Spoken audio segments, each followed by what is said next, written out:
L'angor, ou l'angine de poitrine, se manifeste par l'apparition de crises douloureuses et violentes accompagnées d'une sensation de serrement au niveau de la poitrine, derrière le sternum et parfois pouvant s'étendre au niveau du bras gauche, des épaules, de l'estomac ou de la mâchoire. Attention, ce type de douleur représente un signe d'alarme devant faire consulter un médecin rapidement afin d'effectuer un bilan de la fonction cardiaque et des artères coronaires.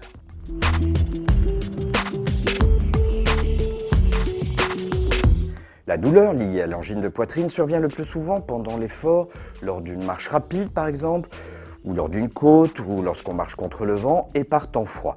Situation qui provoque une vasoconstriction. La vasoconstriction, c'est une réduction du calibre des vaisseaux. La douleur peut également survenir lors d'une émotion qui fait battre le cœur plus vite, plus rapidement et plus fort.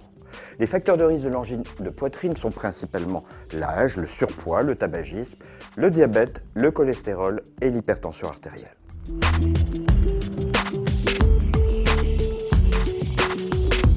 Le bilan de ce type de douleur est effectué par le médecin traitant en coordination, bien sûr, avec un cardiologue. Un bilan sanguin, un électrocardiogramme, une échocardiographie, une coronarographie, examen radiologique des artères coronaires après opacification par un produit contrastionné ou lors d'une épreuve d'effort pourront ainsi être demandés.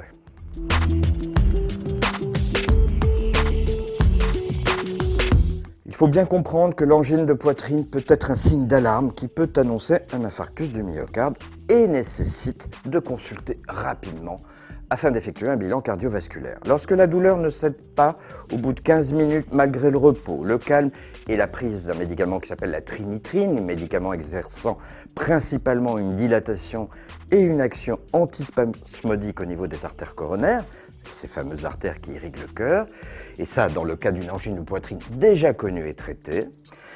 Et si cette crise est inhabituelle, plus violente, plus longue ou accompagnée de nausées et de malaise, il faut alors immédiatement évoquer un infarctus du myocarde et téléphoner au 15 ou au 112.